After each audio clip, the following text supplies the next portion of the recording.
Hello, everyone, and welcome to another episode of Bored to Death TV. Felicia's not here today.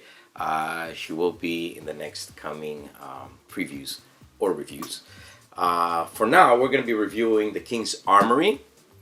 So this is a tower defense game, and well, that's it. Check it out. King's Armory is a cooperative tower defense game for 1 to 7 players. The game comes with lots of components, from monster tokens to player boards to tiles and 3D towers. Too many components to list, so we'll jump right into setup. Create the playing board according to the samples in the book or make your own. Just make sure that the monster paths reach the castle gate. Shuffle the 4 decks of cards and place them on their spot on the board.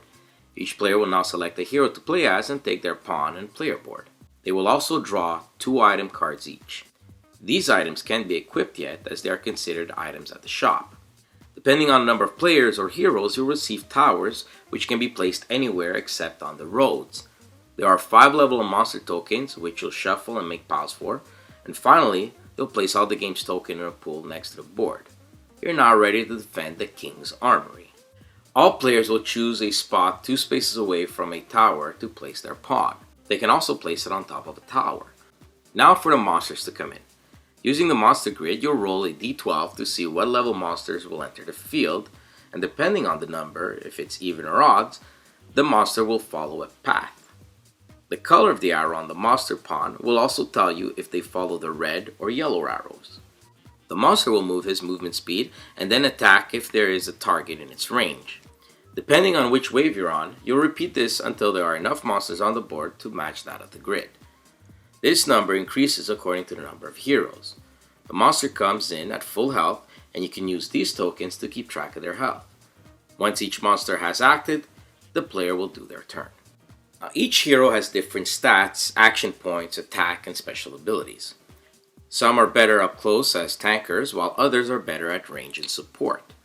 Each character has action points they can spend on their turn. Each action has a cost to use. Movement always costs 1 action point, and you can move up to your movement speed. Some attacks and special abilities cost more action points to perform. If you make an attack, roll a d20 and add your to hit number. If it's equal to or higher than the target's defense, you hit it.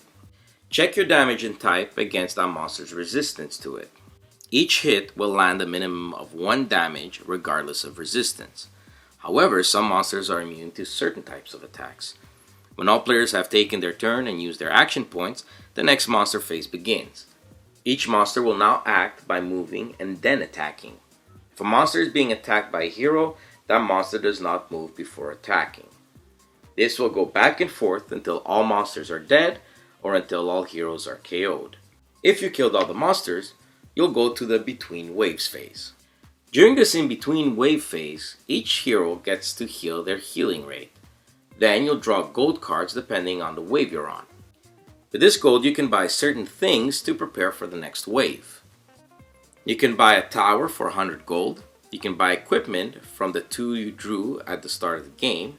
You can buy a random equipment card from the deck. You can buy reinforcement cards, which are really powerful one-time uses.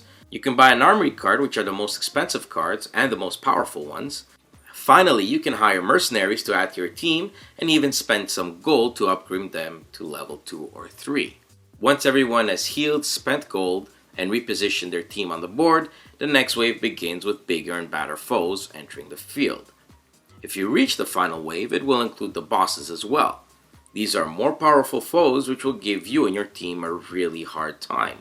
Defeat all the monsters on the last wave and still have at least 1 HP on your castle gate, and you'll win the game. Now that you know the basics, let's take a look at the more in-depth rules of the game. Towers give ranged heroes +1 to their range and also protects you against melee attacks from adjacent foes. Towers are also spawning points between waves, and you can only have 3 characters per tower. Some foes are siege weapons and can be pushed by monsters moving behind them, and foes with CO as an attack value means they target the castle only. Your gate starts with 20 hit points. If a monster reaches the gate, they die, but they do their full damage to that gate. If a siege or boss reaches the gate, they do not die and do damage at the gate every turn until you destroy them. Some attacks will also give status effect to foes if you roll a critical. You can double or triple the damage, plus add an effect like bleeding, on fire, slowed, or stunned. Other small rules include things like melee heroes can't attack flyers, and some attacks have an area effect, and some foes are untankable. You can tank a monster to prevent them from moving should you have that ability. The value will also tell you how many monsters you can tank. The King's Armory is surprisingly fun and challenging. The production quality is nice with lots of components, heroes, bosses, and modular boards. This makes the game also highly replayable. You'll think that you have the perfect strategy, but there are so many variables that your plan can be instantly shot down. The monster waves are completely random, so you can have really easy waves as well as impossible waves depending on your spawning rolls. The game includes rules for players to drop in and drop out of the full game. This is good because games with 4 or more players can be very long, and if you play more than 4 players, then downtime is really long.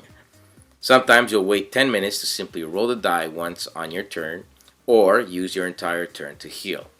Tower defense aspect of the game is also refreshing instead of setting up scenarios, and the artwork's alright, nothing great, but it does its job. If you like long co-op games and tower defense style strategy, check out the King's Armory. We're giving it 7.5 challenging waves out of 10.